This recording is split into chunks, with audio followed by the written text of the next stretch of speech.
Hilo's ready. How's everybody doing?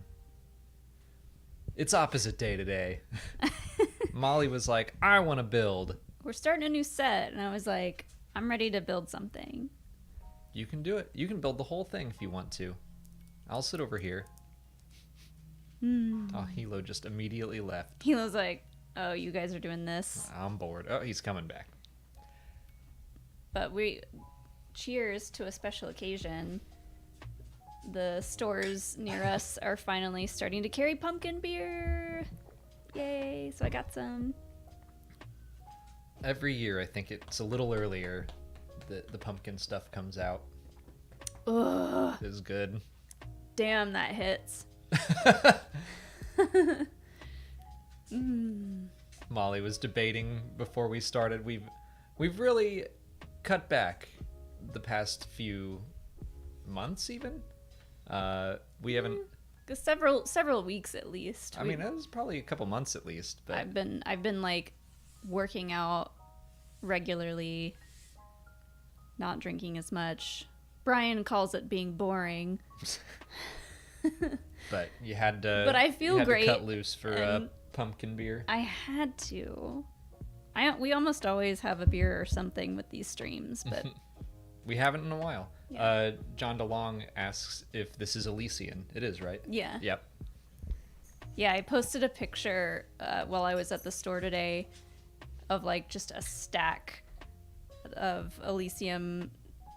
I forget what they call this one. This is just their pumpkin ale, but they also have the like variety box of the stout and the coffee pumpkin beer and like two other ones. This one and then the imperial ale.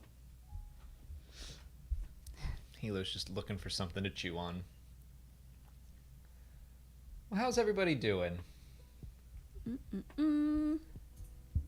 Jeannie from Tahini, eccentric book nerd, Tater Tot. I like that screen name. Darth Patty, Doomslayer.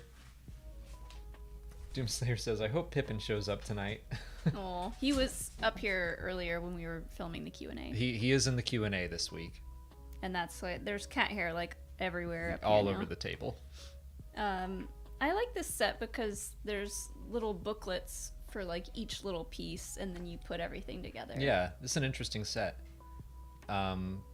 This is the Yavin 4 Rebel base. Lego sent us this one, which they emailed us while we were at Comic-Con and just said, thanks for stopping by the booth. We didn't talk to anyone at the booth. I don't know how they knew we were at the booth. I don't know how they knew we were at Comic-Con, frankly. I'm not complaining. I'm not complaining either, but questioning thanks, it. Lego, for the set. Let's get building. Find the minifigs. This one has a ton of minifigs in it.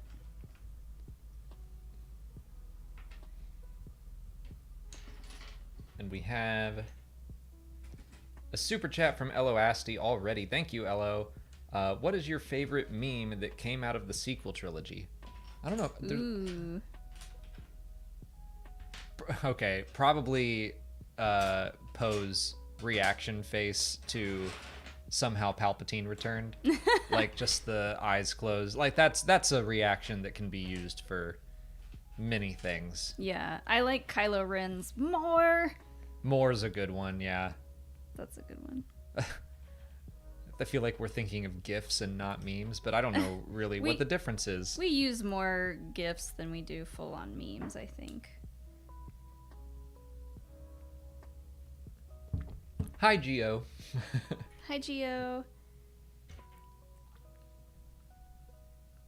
Geo, I just didn't get far enough down on the list. Scotty here, and there's Geo. Dark Car. Jill's in the chat. Hi, Jill. This pumpkin beer is sending me. Sending Hilo too. Oh, someone at the door. I've had like nothing but stupid healthy food today. And yesterday. And the day before that. I had to treat myself. Oh, Audrey, thank you. Thank you for the super chat. But it says, hi guys, sending love and warm wishes. I see you got the package I sent. Hope you enjoyed it. I did. Oh, I don't have mine on, but thank you. This shirt is from Audrey, the Narkina 5 swim team, which is it's extra nice because I wasn't able to get the similar shirt that they had at Celebration this year. We were too late and it was all sold out. I love that the General Dodonna minifig for this set has this big white stick. It's his little pointer. It's this, yeah, when he's giving his presentation, he needs like a little pointing stick, but it looks like he just has a giant piece of chalk. Hilo just brought a paper towel in to chew on. Hilo, why? Why must you?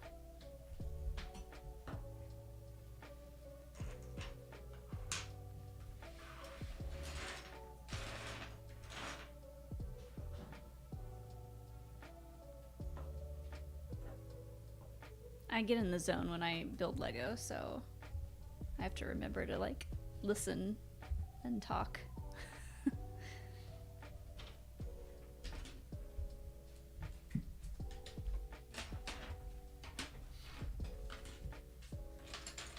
Joshua Gorski, one way out.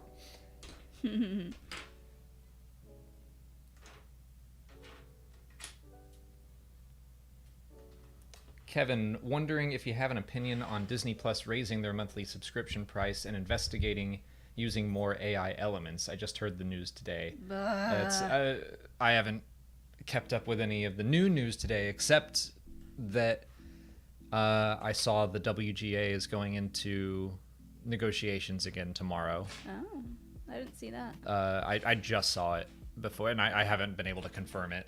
It was like right before we went live, but I was like, oh, that's hopeful. I think they went into negotiations last Friday too, and it didn't go anywhere. But I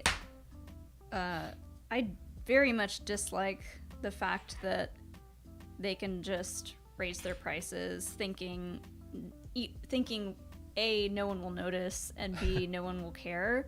Like, they think they could just like keep creeping that price up, and people will just keep paying for it. Which, I mean, to be fair, a lot of people probably will. I mean, like, but it's not fair. Netflix has continued to do it. On one hand, I'm like, if that will help SAG and the WGA, then right, but it's not. It's you just know it's gonna go to the wrong people. But also, yeah, like there's a lot of other things they could do to help, like take pay cuts and not pay their CEOs too much. Right. Yeah, Jill says have Iger sell a yacht. Yeah, exactly. One yacht would probably help things a lot. What was the AI part? That I don't know if there's more movement on just investigating using more AI elements. I mean, I guess that they had, and like a lot of the streamers were saying, we're hiring for AI technicians or whatever, and it's like the AI stuff is so upsetting. I have zero interest in anything AI. Like, same. I'm not someone who usually skips intros, but I skipped all of the Secret Invasion intros just out of spite, I guess. Yeah. And I was just not into that series. I don't know why I watched the whole thing, but I think a lot of people felt the same way.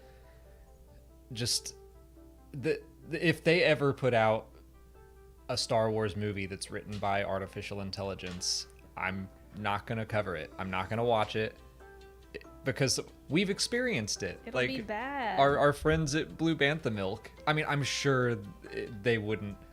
I'm sure they would fine tune their AI more than Blue Bantha Milk did. But like they had artificial intelligence write Star Wars, and then we would perform it as a joke because it's so horrible. Like, that's the point, is that AI can't do what a human does. Like, they analyze the other Star Wars movies, and then they do what they think Star Wars fans want to see, and it winds up being someone revealing that they're related to someone else every other page, and it gets weirdly sexual. Yeah. Very weird. Don't want it. Don't like it. Don't support it. But yeah, the AI stuff. Like, What's wild though is who wants who even. What's wild though is to try and think, how much AI have we already seen in stories that we know and love from TV and movies, etc. Like if they snuck it in. What have we seen already that could possibly be I would hope nothing done by AI? Because I feel like if that were the case, members of the WGA would have talked about it and spoken out about it. Like, what is it? The AV Club, that website. Apparently, they have been dabbling in AI written articles. And, and people that work for that website were like, this is BS. What was the site that put out the Star Wars article that was AI written? Oh, I think that was that IO9? IO9 or Gizmodo. And the editor from that website, James, I think, made a big tweet thread and was like, I didn't know that this was happening. They posted it without my knowledge. It's wrong. Like, anyone who knows even a little bit about Star Wars can look at it and be like, well, none of this is real. Yeah, right. It was factually wrong, not just morally. Right. He meant factually, but he meant both. But it's, some of these companies are just like diving into it and being like, look at me, I wrote an AI article, post, and don't even know what they're talking about.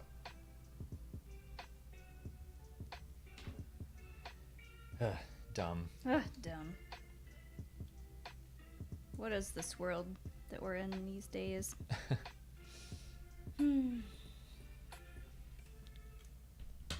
But after that rant, Ben Potter, thank you so much for the next super chat. I'm a little worried that Ahsoka may have too many villains. Thrawn, Shin, Balin, Morgan Elsbeth, and Marok. Your thoughts? Well, you gotta have second-rate villains and like minions compared to the big bad. So like Thrawn in this case is the big bad. Thrawn is going to be the looming threat, I think. Balin and Shin are interesting because they seem like a step above an Inquisitor or what's the lady's name? Elsbeth. They seem like a step above her, and then you have like the lower ranked. What's interesting, Elsbeth seems to be the one. Well, first of all, for the too many villains thing, I think that's always a possibility. I remember Spider-Man 3, classic case of too many villains.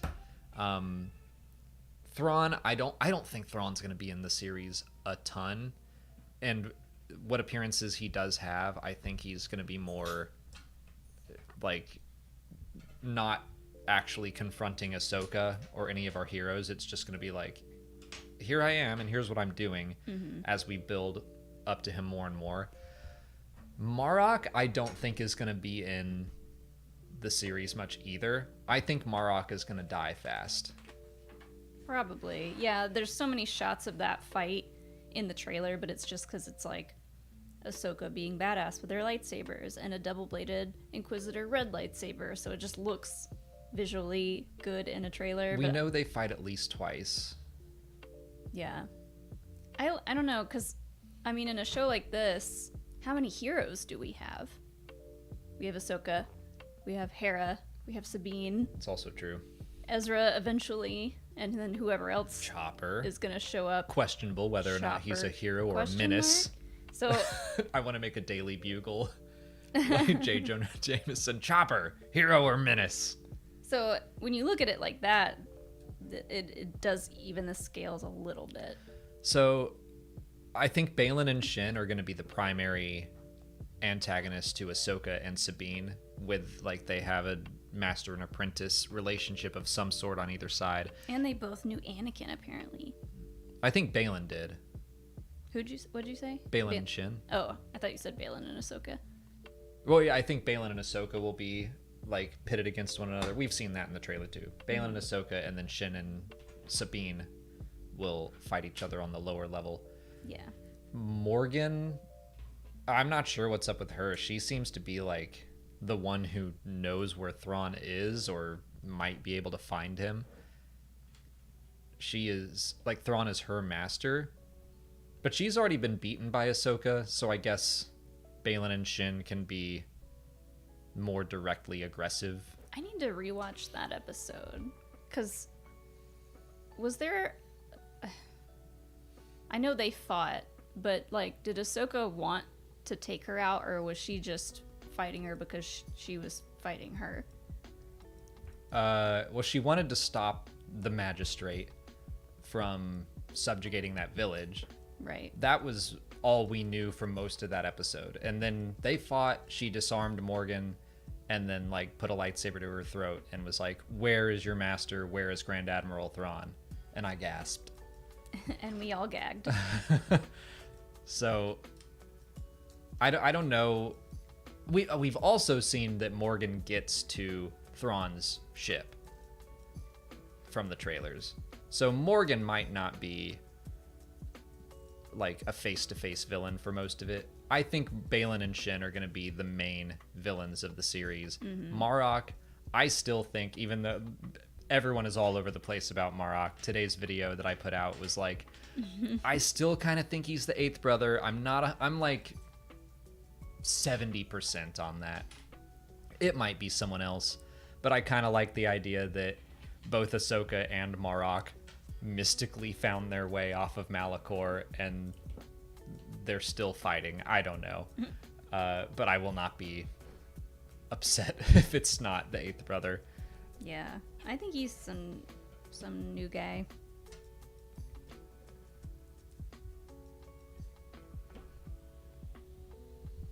You think he's new? Just because that's been the direction that they've gone a lot of other times. But he does look kind of like the eighth brother. I don't get people saying that it's Ezra, though. No, I don't think it's Ezra. I mean, that'll be a big shock. That just doesn't feel like a twist that they would put so blatantly in the trailers. Yeah. I think he's going to be a minor villain.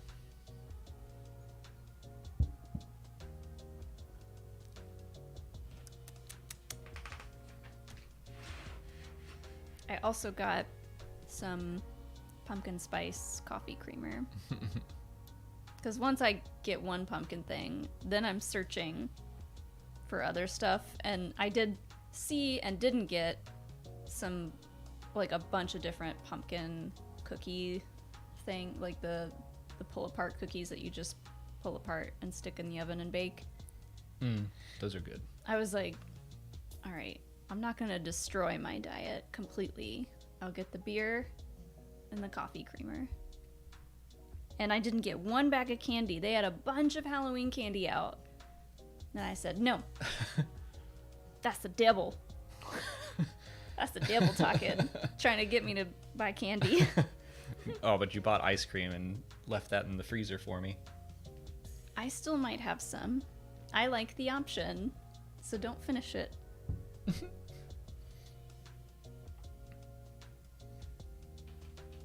I don't know why this tickled me, but Pitlord asked if we could recommend a good plunger. My brother's kids keep clogging the toilet. It's driving me crazy. Oh no. I don't remember last time I used a plunger, so I don't know if I could recommend a good one. The last time I really needed one was when I was in college, I think, rooming with 3 other guys. That'll do it. That'll do it. Do I need to open this other bag? Eventually.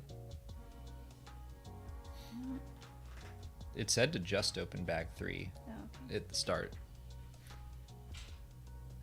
Christopher Killian, thank you for the next super chat. Alex, can you make a video about Hera's life after Rebels and during the war for the Ahsoka show? Yes.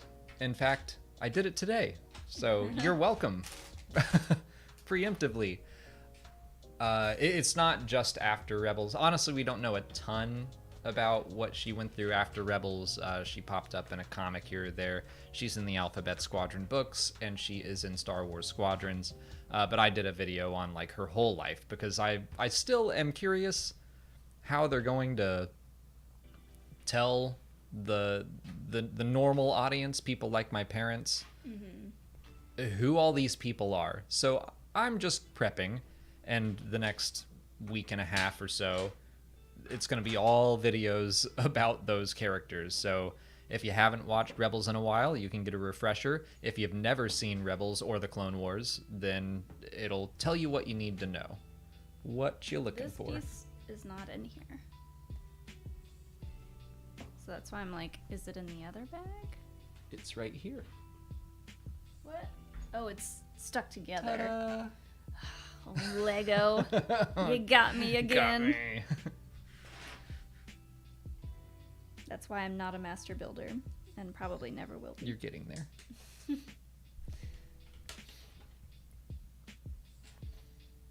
We we saw again a master builder that we know, Nick and Brick, who won Lego Masters Season 3, was at GCX, and we met him at GCX last year, but got to see him again this year. He's super nice. He has a little Lego bow tie that he wears. It's so cute. Campy, thank you for the next super chat. What is your favorite Star Wars parody? Mel Brooks, Family Guy, Robot Chicken, Detours, etc. What makes a Star Wars parody work for you? Definitely Robot Chicken. That's what I was gonna go with too. I think for me, it's just the humor of Robot Chicken sketches just gets me anyways. So when they did that with Star Wars, I was all in. First, for a parody to work, in my opinion, it needs to come from a loving place. It doesn't have to, but for the ones that I like, yeah, it's obvious that these people love Star Wars. And you know Seth Green appreciates and respects Star Wars. And seeing him express his love through just like these weird little slice of life vignettes. Yeah, I love Robot Chicken. Like the Emperor getting the haircut. A lot of the ones have to do with the Emperor, but we quote that all the time. Oh, yeah. You look crazy. You look crazy. That, or like Stormtrooper, or him getting the phone call about the aluminum Falcon.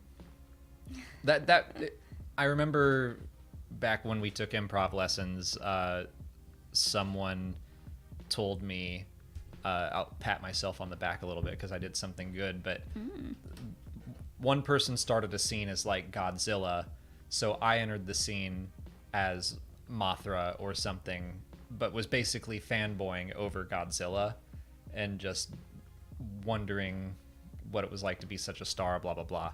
But they said that it's good to take these larger than life characters it's a giant lizard or a giant moth, and then give them just relatable stuff. So the Emperor is this larger than life, the most evil villain in the galaxy. But what's it like when he gets a haircut? Yeah. And he's just talking to his barber. I would come into the scene as like a sales person at a department store being like, I'm sorry, sir, we don't make shoes in your size. Those are going to be too big. And it'll just be Godzilla shopping for an outfit because he's got a big date or something.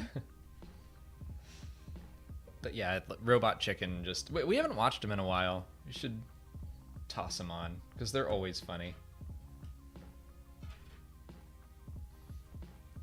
No, we should watch the Phineas and Ferb. I know. It's been like 2 years that people have been trying to get us to watch that. It's like 40 minutes. We just need to throw it on one day. Well, after Ahsoka's over, we might not get any Star Wars for a while. That's true. So we'll save it for then. Oh, we could do like a parody series. That would be fun. That would be fun. Do reactions to all the parodies and like reviews and stuff. Yeah. We've been talking and prepping about like hey, fingers crossed that WGA negotiations go well tomorrow, but I'm expecting that the strikes will continue for some time and things will get delayed. And we were like, well, what should we do? we have some ideas, but do a lot more video game and Lego live streams. Those will never stop as long as they keep making Legos and video games. We still have plenty we have all the helmets and stuff, but yeah, like to do A parody rewatch would be fun. Mm-hmm. Movie Guy 24, thank you for the next super chat. You guys are incredible. You guys and Hello Greedo have been my favorite Star Wars channels for years. Great to spread positivity amongst the fandom. Oh, thank you. Thanks so much, Movie Guy. Greedo is great. We've had the chance to meet with him a couple of times in real life. And we know what he looks like. I've seen his face. That's still like my favorite dumb thing to do is whenever we're with him to take a picture with him but obscure his face with like a beer or something. Yeah. So dumb. Ton, hey, hello there. And thank you for the super chat. Hello there. Thanks always for the informative content and chill Lego builds unrelated to Star Wars. Have either of you seen or are playing Baldur's Gate 3? Ooh. So, literally, my whole timeline is Baldur's Gate 3 and Taylor Swift. On Twitter or TikTok? On everything. You're getting Baldur's Gate 3 No, on, no, no. on TikTok? Not on TikTok. TikTok is different. It's like cute animals and like stupid videos of kids hurting themselves. I love those. But like all this other social media platforms, I've been seeing all kinds of stuff. And like, I know you're kind of like not as into this idea, but I want to stream, even if it's just us making characters, because the amount of customization just in that part alone would be so fun to like do live on a stream. Well, I've never played a Baldur's Gate. I haven't. I definitely haven't. Well, I kept hearing my friends talk about it, and then last night I was with my in-person D&D crew, and we played our campaign for a while, and then they were all talking about Baldur's Gate, and I was like, okay, like... They're playing it? Oh, yeah, all of them are playing it. Yeah. So they filled me in on what it's like a little bit, which it's just D&D on a computer. Mm-hmm. And then I was watching some gameplay. I was like, okay, I get this. I'm into it. So I might be willing to try that. You can romance a bear. That's obviously, I don't want to play it just for that kind of stuff, but a lot of people have told me just for that. A lot of people have been like, well, you can do this and this and this, and it's like, whoa, okay. I mean, you can do anything in D&D. Last night we framed ogres for the death of a magic bird. So why would you do that? Well, earlier in the campaign, we were attacked by giant eagles. The weakest member of our party. Eagles? Yeah, the band. No, I meant the eagles from Lord of the Rings. No, they were just big eagles, and they attacked. Well, it sounds like the eagles. They attacked from Lord of the our party member, we were level 1, and he was very weak, and he instantly was downed, and so we had to fight these eagles, and we killed them. Turns out that they belonged to a druid, who is now very upset with us, and we saw another bird kind of flying overhead, and we were like, that thing might be spying on us. So one of our friends shot it down, and it was one of the druid's birds. But then we had like these magical bracelets that we could talk to the druid, and I convinced him that we should all let bygones be bygones about the eagles. And he said, you know what, you're probably right. And then he was like, I'll have my hawk, David, David. like just give him my magic bracelets, and then he'll bring him back. David being the hawk we just killed. Oh. And so we were like, we'll keep an eye out for him. And no. then we decided to frame some nearby ogres for its death. Dang, that's shady as hell. It was fun. But you got away with it, so that's impressive. Must have been. We got away rolling with it so high. far. How are your new dice treating you? No dice jail yet? The first day, I got some dice at San Diego Comic-Con. Some orange. They look like this. They're orange with white numbers. That's like my vibe. So I got It's them, a vibe. and like the first rolls I did were all garbage, like 1s, 2s, 1s again. I just was rolling like crap. So now that they've been warmed up a little bit, they're doing better. Good. Sometimes you gotta charge them up. They're like crystals. They need charging. Put them out in the sun. Yeah. Elo Asti, thanks for another super chat. Was Mandalorian Season 3 supposed to teach that you should just trust your cult leader because cults can change for the better? Ooh, No. that sounds like a dangerous lesson. I don't think that's what they were going for. When have cults changed for the better? Oh, no, that's what I don't think that's what the lesson was. I'm just saying. I'm just thinking out loud.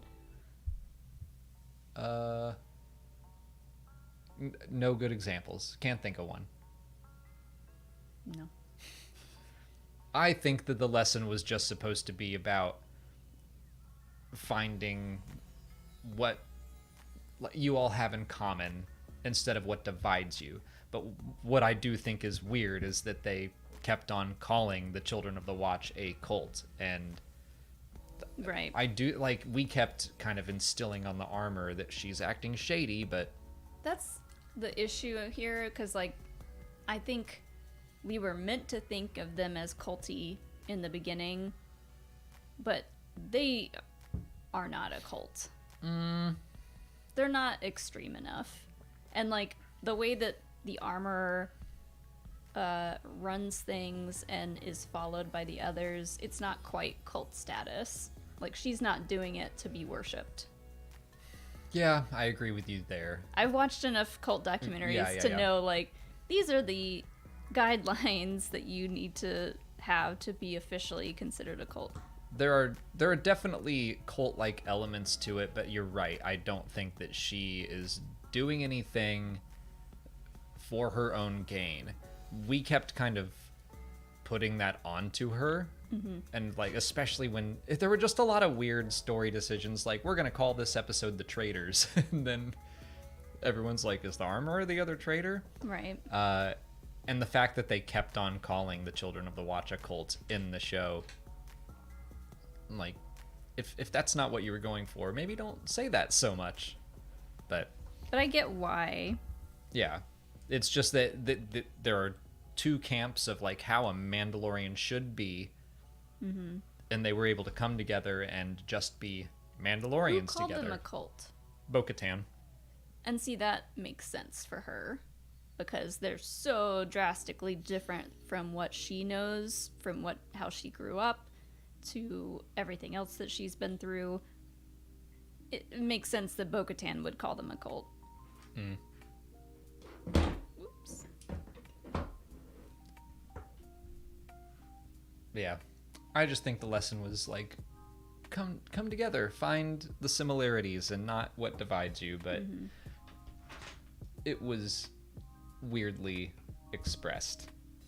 It was messy, I'll admit. It was a little messy how they did it, but, you know, we live and learn. Star Wars can't be perfect all the time. Adam, thank you for the next super chat. Is there anyone who deserves some attachment more than Ahsoka Tano? Girl needs a shoulder to cry on. For real. Let's talk about it. She needs... I'd talk about this in the Q&A. She needs a girls' night. Bad. Her, Mon Mothma, Hera, Sabine, whoever else wants to join in. They need just a girls' night, where a little sleepover slumber party, just where they can, like, giggle at stupid videos online and spill the tea and just eat snacks and do whatever they want. I really like... Right now, Force Center is not talking about Star Wars or Ahsoka because Jennifer Landa is part of SAG and cannot talk about it. But before that, when trailers were coming out, I really like what they were talking about, that Ahsoka is so kind of afraid of attachment and even kind of, like, proud of it. That Proudly afraid of it. not Or proudly afraid, but proud of how good she is at not attaching. That maybe this series will be a bit about, like, finding the balance and not attaching at all, and also finding some connection with other people. She strikes me as, like, because I feel like I suffer from doing this too sometimes, of someone who's experienced so much trauma in the past and, like, done most of the work to get over a lot of that and move past it, but then she feels like she just doesn't relate to anyone else, and like no one would ever understand what she's going through. And it's like that's not enough. That's not the point of like having deeper relationships and attachment. Yeah, I'm sure we will, but I want to dig into her state of mind at this point in time, because the last time having just finished our Rebels rewatch, the last time we saw her when she gets back out of the world between worlds, she seemed pretty like hopeful and like, may the force be with you, Ezra Bridger, I'm gonna come find you. Not knowing how hard that was gonna be, but she seems like she has been through a lot since she's been gone. Since you've been gone. I could feel it coming out of my mouth. We just haven't gotten any stories really from her point of view since Clone Wars season 7.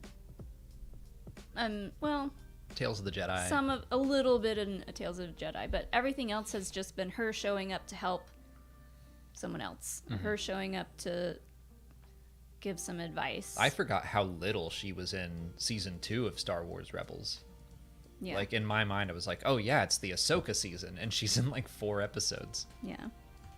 So it's gonna be so nice to be able to see things from her point of view and her perspective, and like, yeah, this is her show. Dorwin says, what about Rex? She's connected to Rex. Last we saw. That's true. But like, they can connect on a level where it's like, okay, we've been through similar trauma, but we haven't seen them together. Like the Ahsoka now, Rosario Ahsoka, which is what, 5 years after Endor, which is 5 years after, yeah, I think it's like 10 years after we last saw her, unless there's some magical world between worlds timey-wimey stuff. She seems a little even more resistant. And maybe that's because she kind of quote-unquote just found out about Anakin / Darth Vader. Like, she had some bombshells dropped on her. It feels like a lot of time has passed for us, but not much time has passed for her, because she learned that, faced him, got pulled into the world between worlds, maybe jumped right back to, like, we don't know when she entered time again. I don't know. It's all confusing. Yeah. Well, we do see that moment where they reunite, her and Rex reunite in Rebels, and she does let her guard down and hug him. And they have that really sweet moment. Yeah, so that's it's a like, great moment. We do get that, at least, and she does have that kind of emotional connection, but it's still like in the middle of, oh, we have to help whatever the Rebels crew is going through right now. Yeah, and then she goes off and does something else. But Adam, back to your point, I do hope that this is kind of her finding a way back to the less cold version of her. That, like, I was not expecting her to be afraid to train Grogu. Not that she needed to take that responsibility on, but that's the sense I got, that she was like, I can't do that. She's like, he's too cute. I will get too attached. Too attached. That's fair. That's attachment on a level that I cannot accept. That's fair. Jeff Gloff 2814, thank you for the next super chat. Saw you guys on the guest list for GCX this past weekend, and saw you on the guest list for DragonCon. Do either of you play Destiny? And if not, how did you get on the guest list? Just curious. Wait, That's funny. Is that a requirement to be on any guest list? Any guest list. But GCX, I didn't know this until this past weekend, because someone told us that GCX was initially a Destiny con. Destiny only? I think so. But I didn't even know that. That's why someone told us that during our meet and greet, which was funny because it's very much like a gaming convention, and there were many famous gaming Yeah, it's streamers. called Gaming Community Community Expo. Expo. And so we were like seated in between Dado and I forget who else, but like people with big gaming channels, and we were just like we said hi to like 20 people, which was great. Talking about Star Wars. We got to spend a lot of time with each of them. Someone asked for us to sign their Destiny book. Right. And I was like, this looks pretty cool, actually. It was like a book of weapons or blasters or something, but I literally know nothing about Destiny. Neither do I. So maybe we should check it out before the next GCX, and then we'll be prepared. Our friend Ashton, who did explain it to me with us, I know he played Destiny when we roomed with him back in like 2011. That's probably too far back. Is it just that the same game still going on? Well, there's Destiny 2 now. Oh. When did Destiny come out?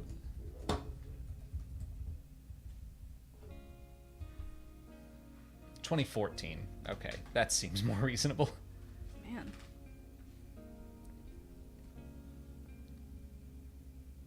It is free to play, says Samuel Rogers. But Wow. That definitely ups my interest. oh, but how did we get on the guest list?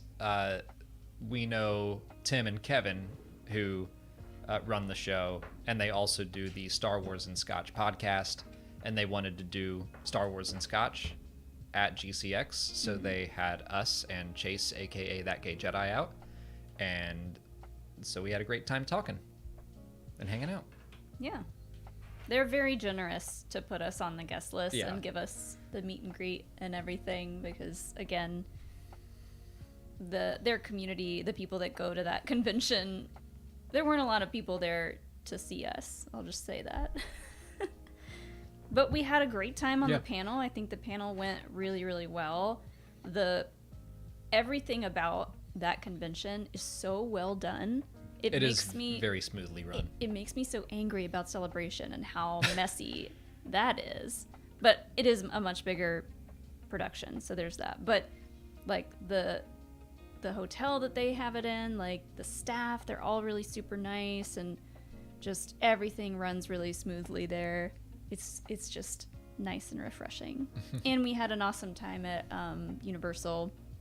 Got to ride the Mummy roller coaster like 3 times in a row. It's absurd how much we rode the Mummy.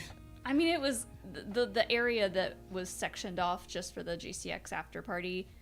It was like the Mummy, the Transformers ride, the Jimmy Fallon ride, which is a whole other story. Oh, right, I forgot we did that.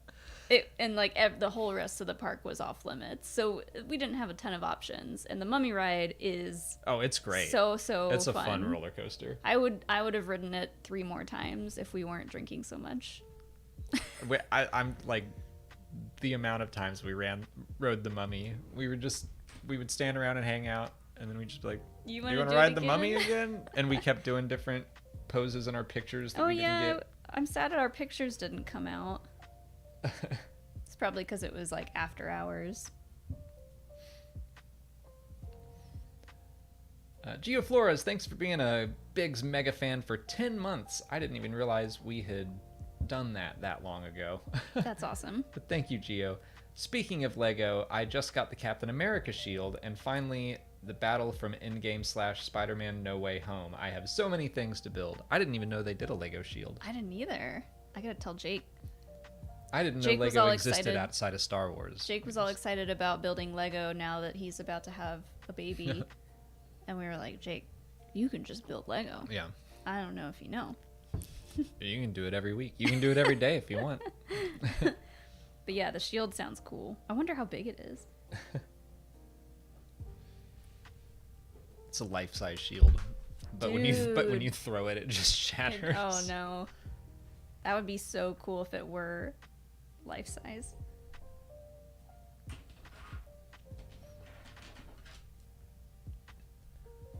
Garth McMurray, thank you for the next super chat. Please include the Norse mythology names and stories tied to Hati and Skull. You left it out of your video about them, and I think it will be important. I didn't know about all of that until after I made that video. But Oh yeah. yeah, that they're named after wolves, because of course they are. Mm-hmm. But yeah, I need to look into that more before the show starts, so I'm informed. Wait, when did you make that video? Because we've known about the Norse.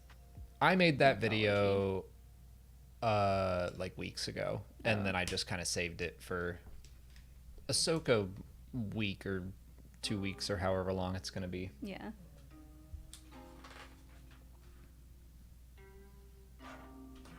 Geo says the shield basically is life size. Dang. That's cool.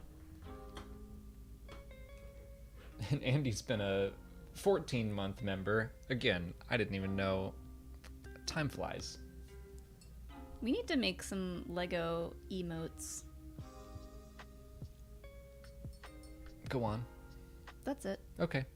Because we have some gaming ones, like the green flame and me cussing. But we need one for this stream.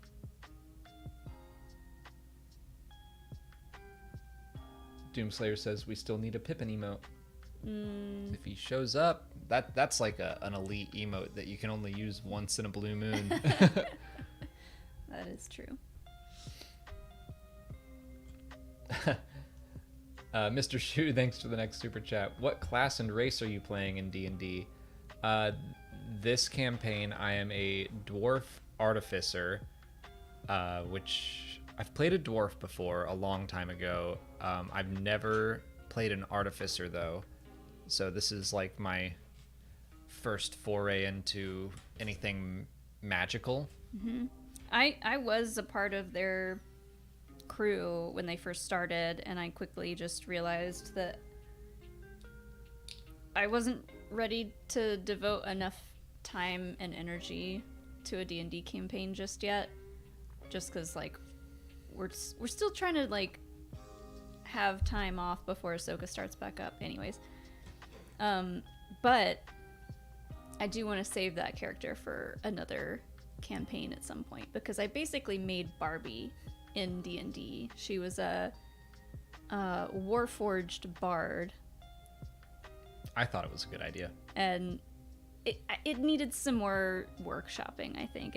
I needed some more direction for her character, and like to delve into her backstory a little bit more and make it work for D&D. But she's definitely on the back burner for the next time I want to bring her in. I'm happy with my artificer so far. It's working out because our campaign is taking place in kind of like a Wild West-ish scenario. Mm-hmm. So I built a gun in the stable the other day. I'm like, I'm just able to build things, and then I infused it with repeater shot or something, which basically means I shoot magic bullets and I never have to reload. So that's awesome. Never ever? Never ever. Dang.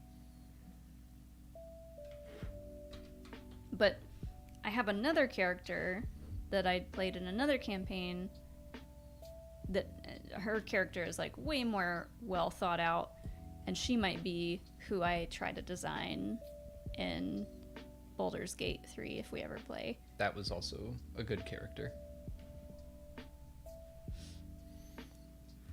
Galen Good, thank you for the next super chat. Hey guys, always enjoy your content. Keep being awesome. Would you be okay with the Bindu in James Mangold's movie? Yes. Yeah. I literally will not stop talking about the Bindu since we rewatched Rebels. And I'm kind of obsessed, and I feel like I really want that character to pop up somewhere else. I think it would be cool if it were the High Republic, just to show that the Bindu is always and will always be around, but we could go back even further, and that would be cool. Sticker time.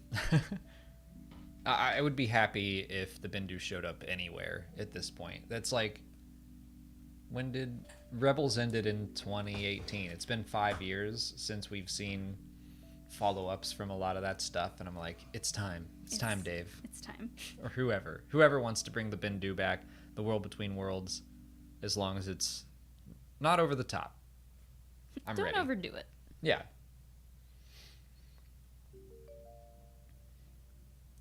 Jose R. Maes, thank you for the next super chat. Will Star Wars Acolytes show change the point of view of the prequels film like Tales of the Jedi and how the Jedi were corrupted in the prequels? I mean, I think that's straight up what Leslie Headland pitched. Excuse me. That she wanted to show why the Jedi were the way they were in the prequels. And she wanted to show well, yeah, indirectly. like the infiltration of the Sith and stuff. Yeah, I think so. But not like directly. What do you mean? Like, I don't think they're going to be like referencing specific No, characters. probably not. I think it'll be more a thematic, spiritual thing. Although now that I think about it, do you think some of the members of the council will be in Acolyte? Maybe. I think they showed the temple. They showed a temple in the trailer Celebration. I don't know if it was the temple. We keep talking about Oppo Rensis showing up in something, and I think that would be really cool. He's to around see. Terra Sinube. Obviously Yoda. We've seen enough of Yoda. Yaddle now. We need more Yaddle.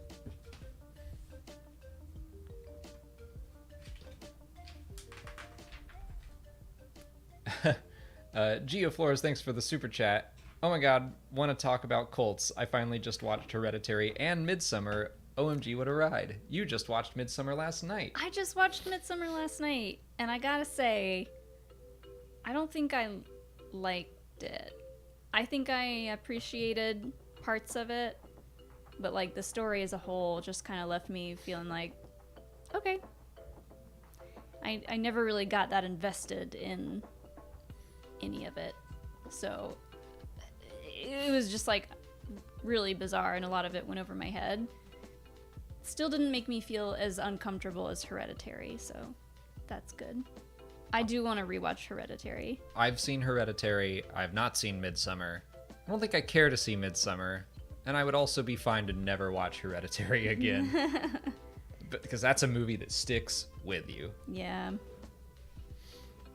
There's some horror movies where they make you feel uncomfortable, and for me it's like kind of a fun adventure, kind of uncomfortable. But Hereditary and Midsummer were kind of like, it's taking it maybe a step too uncomfortable, but I can still appreciate it from afar. Yeah, you know, like Midsummer I can definitely appreciate more so than some parts of Hereditary. Like, I don't know. Toni Collette was really good in Hereditary, and same with Florence Pugh in Midsummer. So it's like I really appreciate certain aspects of those two movies, but others I'm just like, I'm good. I don't need to see them again. Yeah, that's how I feel. And I want to be I remember able... that beheading scene from Hereditary, and I'm like, all right, I'm done.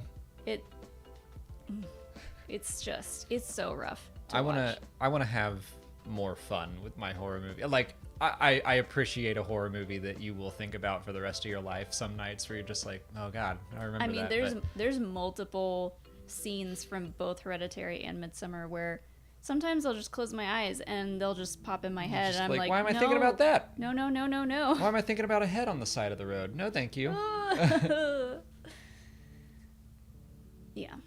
Thanks, Hereditary. But I do like it when a movie literally makes my jaw drop and like really shocks me. Well, Sean Room asks if we've seen Barbarian. He saw that for the first time a couple weeks ago. That is such a fun movie. I've seen Barbarian like 4 times. I love Barbarian. We keep showing our friends who haven't seen that movie, like, if they come over, we're like, we gotta watch this if you haven't seen it. That one's just really, really fun. And the rewatchability is very high. Like, it's just fun. It's a fun little romp. Baby. Sean wrote that. Yeah, I will never not hear that every night when I go to sleep. Bye, Bye, bye. baby. Bye, bye, bye.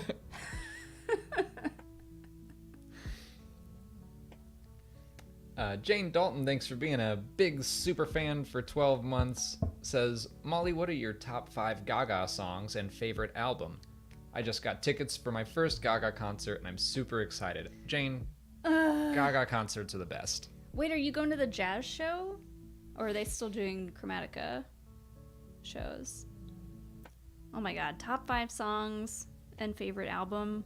Ugh. That's gonna take me a minute. You just go with your gut. I was gonna say Art Pop for my favorite album, but I Really? think it might actually be. Wait, hold on.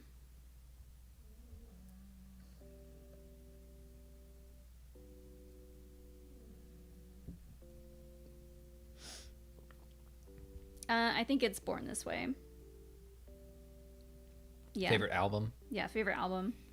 That one just from head to toe is perfection. So is Art Pop, but like this one has more songs that like I want to re-listen to on their own, not just as the whole album.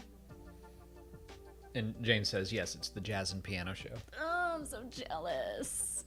That's the show I haven't been to because it's her Vegas show.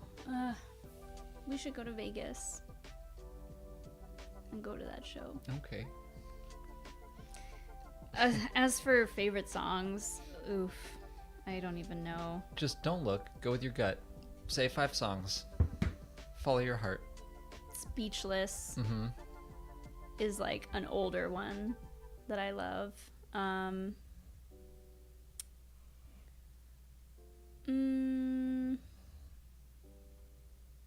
There's too many. What are your favorite? Judas. Why am I blanking on the one that I sing? Bad Romance. Bad Romance? I love Bad Romance.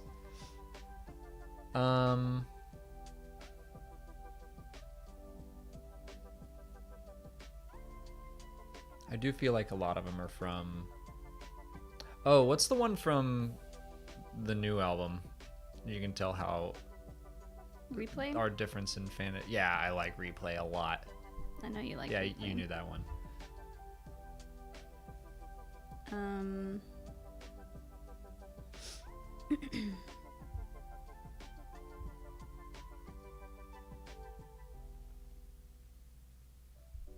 I mean, I do like Bad Romance. Telephone is a good one. I really like Marry the Night. That one is one that, I don't know, like really stuck with me. I do think her Joanne album is very underrated, and if anyone hasn't listened to it, you should definitely give it a listen. Stupid Love from the new album is... Oops. No, we're gonna get Don't struck. get struck. I was trying to bring up the album. What's that other song from her new album?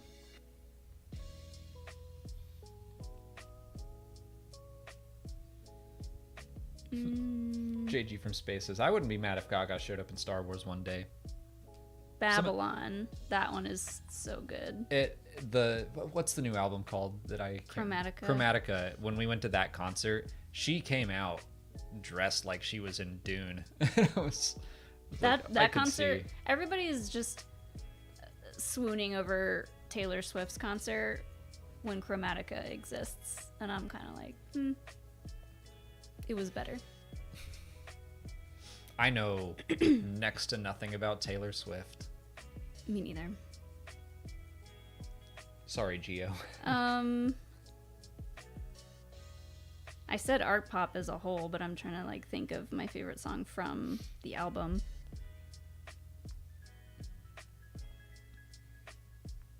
Ooh, I love swine. All right, well, while you keep All right, naming I've said enough. a bunch of songs. I don't know if I can name a top 5, but I gave you some of my favorites.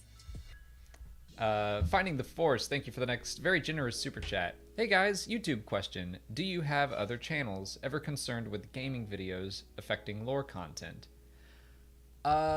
We have a second channel that we occasionally upload like random vlog content to. It's not something we keep up with. Well, we were doing Explain It to Me over on the second channel. Yeah. Which is like, did we start that in the pandemic? Yes. That was when we had more time to dedicate to it. But we were covering like the Marvel shows and Rings of Power and stuff like that over there. But I don't know, like I feel like I have a pretty good creative outlet for other things over on A Certain Point of View because I'm a co-host on that channel. But I don't know, we could do more non-Star Wars content. Yeah. I don't know. Baldur's Gate 3 is right there. Did you say Baldur's Gate? What is it? Baldur's Gate. Baldur's Gate. Baldur's Gate. Whatever. Baldur's Gate. Mom loved Baldur's Gate. Baldur's Gate. I don't... You can tell we haven't been drinking as much. One pumpkin beer. Can't say Baldur anymore.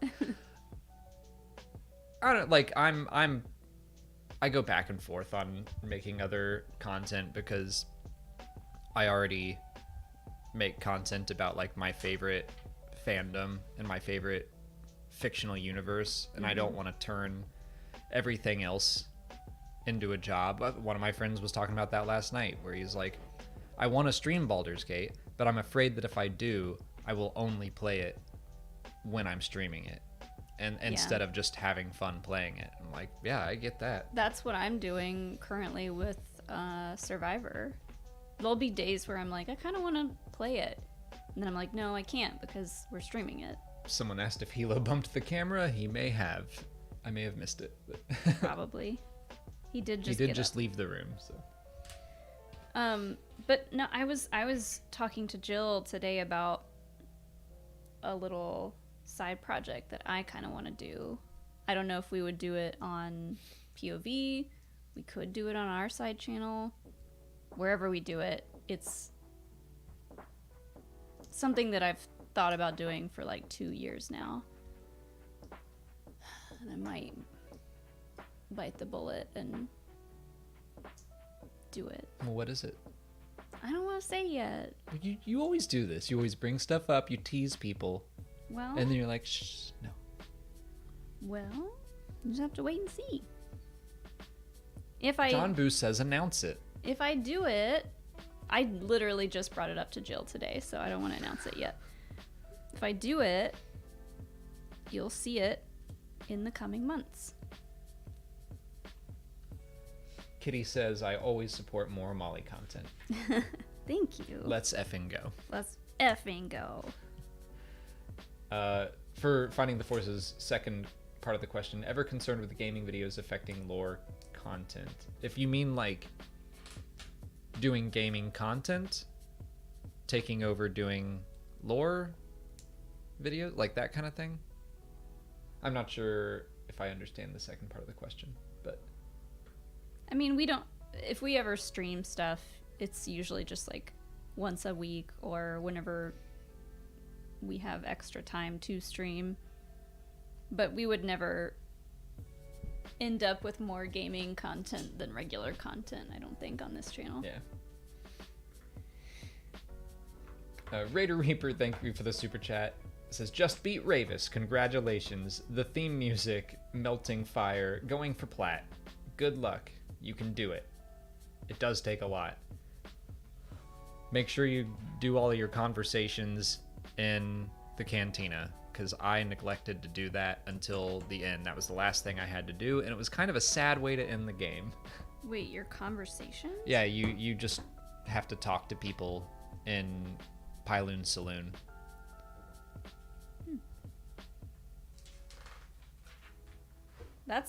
like my favorite part of a lot of video games is just interacting with other characters. That's why I will always gravitate more towards very heavily decision-based games that are like mostly story and not too heavy on actual gameplay. Because I'm bad at games. Bakey, thank you for the next super chat. I'm back to ask you to identify for me 3 Dejeric pieces. Oh no. I like the way you wrote that. It was very foreboding and scary. Oh, it's been a while. The Kintan Strider. I don't remember any of them, so Well, I got one. Go nuts. The Squid Man. Mantelian Savrip. You just thought of that? Yeah. Ugh. I'm trying to picture them in my mind. And Bakey was so nice too and only asked for 3.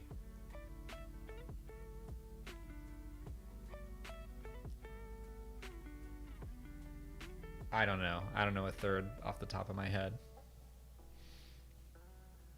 Bakey, you got me. What about the Scrimp? Was that one? Was Scrimp one? You don't have them all written down immediately accessible anymore? No. Wait, I do remember Scrimp now.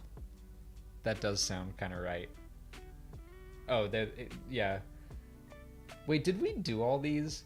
The Gook, the Grimtash, Hoojix, I do remember that.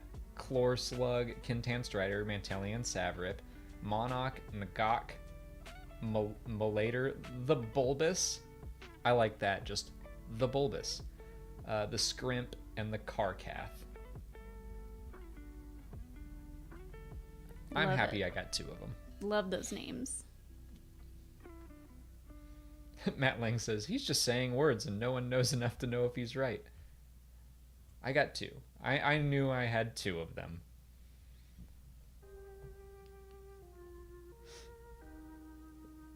Bakey, I do think I remember the Chiss families, though.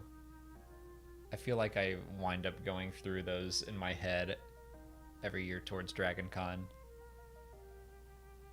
Your eye just twitched. Yeah, it was me thinking. That's how I think. I thought it was you, like downloading data. when you were thinking of the Chiss families, because you've gone over that so many times. Bodil, Chaff, Klar, Dasklo, Arizi, Myth, Abik, Plick, Ufsa. Boom. These are great D&D names.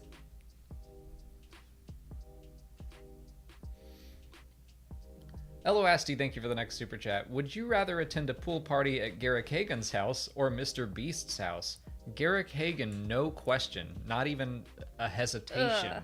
I know who Mr. Beast is, but I don't want to hang out with him. I know he's big on YouTube. I've seen a couple of his videos. Good for him. Did he ever save Luke Skywalker's life? I don't think so. Does he have good life advice? Probably not. I've never seen a mustache on his face.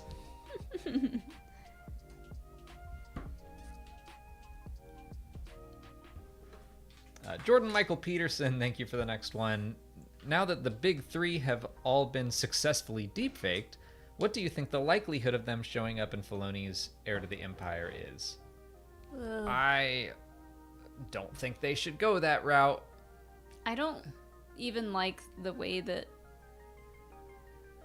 the big 3 have successfully been deepfaked. Like, that feels wrong to me. Especially the more and more we get into AI and all that. It's like, and they said it themselves in that Mandalorian Gallery episode. They were like, wow, this could really lead to somewhere scary. Mm-hmm. And it's like, okay. Yep. I think I would be fine if they built up this cast of characters that are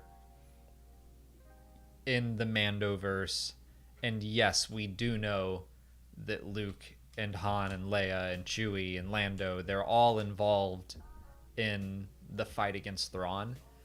I would be totally fine if they handled it exactly like they did in Rogue One, where you can see the ghost flying around. Same with The Rise of Skywalker. The ghost is there, and you know that Hera is likely flying it, and you can be like, cool, Hera's there, even if we don't see her. So if in the final battle of Filoni's movie, the Millennium Falcon is flying around, and there's an X-Wing and it's Red 5, Can you get that off? I would be completely fine with that. Thank you. Welcome. Oh, I was like, what?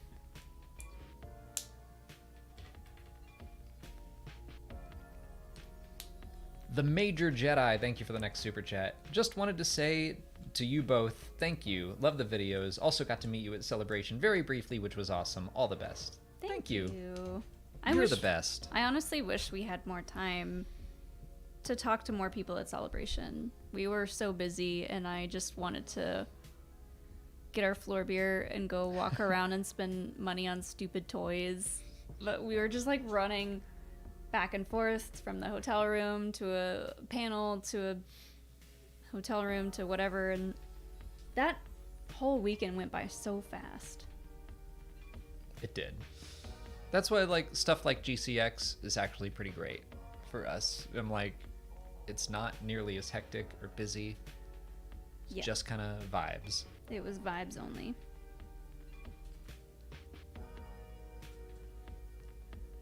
Garth McMurray, thank you for the next super chat. Please do your Norse myths homework. It could make for a good video. Even just read the wiki. They are the grandchildren of Loki. I know who that is.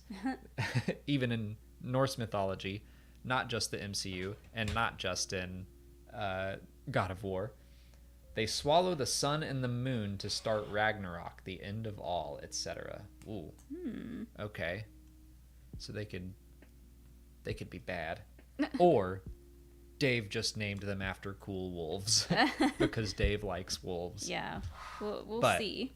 But I don't think he would do that without a purpose. I think you're probably right.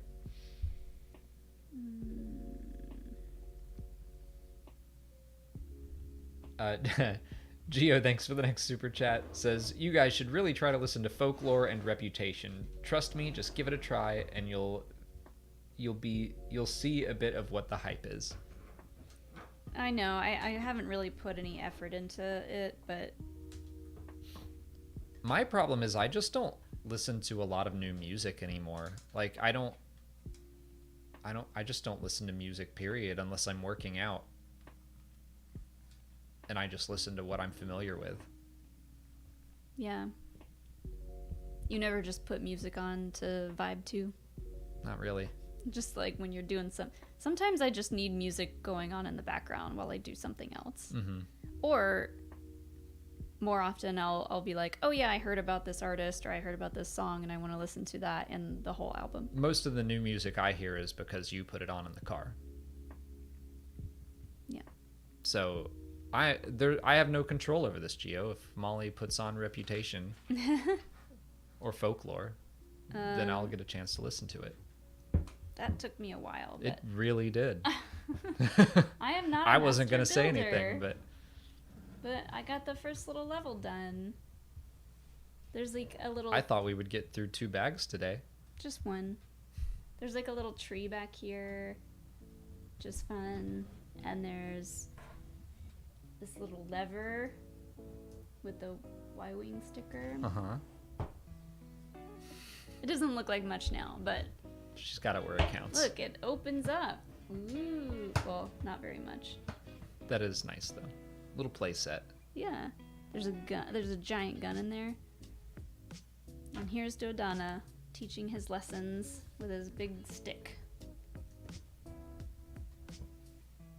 Geo says Reputation is fantastic to work out to. Who's this? It's Red Leader, right? I don't know. You don't know. Isn't he? Is he in the Who's in the Y Wing? Gold Leader. Oh, okay. Then that must be Red Leader. I can't be expected to know all the pilots. That's why you're here.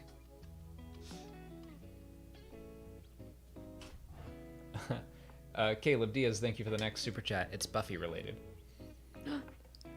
Is it just me, or should we be shipping Faith and Buffy more than Buffy and Angel? They've got chemistry.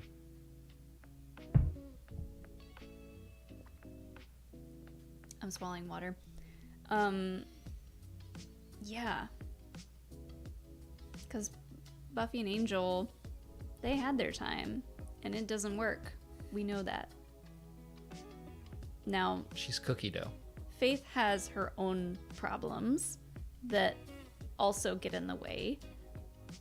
But yeah, I think there was definitely chemistry there. So, like, after season 7, I feel like Buffy could revisit it.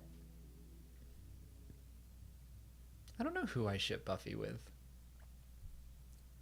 I just want her to be shipped happy. She's like Ray for me. I just want her to be happy. And I have a good shipped time. Willow and Oz way more. They were super cute. Yeah. I'm like, and I wanted to say that I don't know if Chase is in the chat. I'm scared to, because Chase, aka That Gay Jedi, is watching Buffy for the first time right now, and I don't want to accidentally spoil them on anything. So, but we got to watch some Buffy in person with them, and we watched the season 2 something, and it was really good. It was really fun just to be able to watch stuff like that together in person with someone else who's watching it for the first time. And the second part of their question, or totally different, how will the Ahsoka show change the character? I feel it should. I think we're going to see her decide that she is, in fact, a Jedi. I like that. Right now, she's feeling like she isn't because she left her training and everything, but, like, she is the embodiment of what a Jedi should be. Like, I go somewhere and I help people. So I think she just needs to come to that place herself and be like, yeah, I didn't graduate, but I'm still a Jedi. Mm-hmm. And I think she'll learn how to ask for help and not always just be there to give her help. I like that. She needs That's to really learn nice. how to ask for help. That's very nice. That's part of being a Jedi, I Yeah. think, too. But specifically for her, you're right. She's always helping. She could use, like they said, a shoulder to cry on. She's always there to give hugs, never to receive them. Yeah. Jamie Dore, yeah, it goes for Qui-Gon too, I think. It's Ahsoka's not the only embodiment of a Jedi, but I think that she is the embodiment of a Jedi but doesn't accept that herself. Yeah. But we'll start to wrap up here, but Kitty and Brad Scanlon, thank you both for joining the Biggs Mega Fans. Ooh, yay! We're gonna be doing some more gaming streams, and then, I don't know, maybe we'll explore Baldur's Gate 3. Did you say it on purpose that time? Okay. Yeah, I did. I can't tell if you actually don't know how to say it. Ooh, we should make an Ahsoka emote. That's a good idea. Because pretty soon we're gonna go back to our Wednesday night live streams covering each episode of Ahsoka, so 2 weeks. the Biggs Mega fans will be able to shine in the chat once that starts. All right, well, we're going to wrap up tonight's stream. Didn't get as far as I thought we would, but that's okay. You did great. It is okay. We got as far as I wanted to get. Oh, that's good. Well, everyone have a great night. We should be back on Tuesday for more Survivor streaming. Oh me- yeah, let me double you're working up to a boss fight. That's right. Let me double check. Oh, Samuel Rogers, thank you for saying this because someone, Samuel asked, "What's the name of the Ahsoka after show?" And the person who named it was in a Lego stream, and I cannot remember for the life of me who said it. I wrote it down somewhere and I lost it. But we are gonna call it the show between shows because that name is too good. But I want to be able to give credit to whoever said that, and I know it was someone in a Lego chat. So Everyone's gonna claim credit for it now. so far, Kitty says, "I remember this, but I don't remember either." And Caleb says, "Should I take credit?" So far, no one is Well, being dishonest. But Eventually, someone will leave a comment on one of the after shows, and they'll be like, yeah, "This was my idea." I will very much be open that we didn't name it. It was someone's very good idea, and I wish I could remember it. I need to just maybe there's a way to download stream chats, and I can just control F. Oh gosh. Oh yeah, if you can control F, that'd be nice too. So many people are like, "I was there. Don't remember who said it." Yeah. Well, it's gonna be the show between shows. I think Brian Ward already has some sick art Some fun for art. it.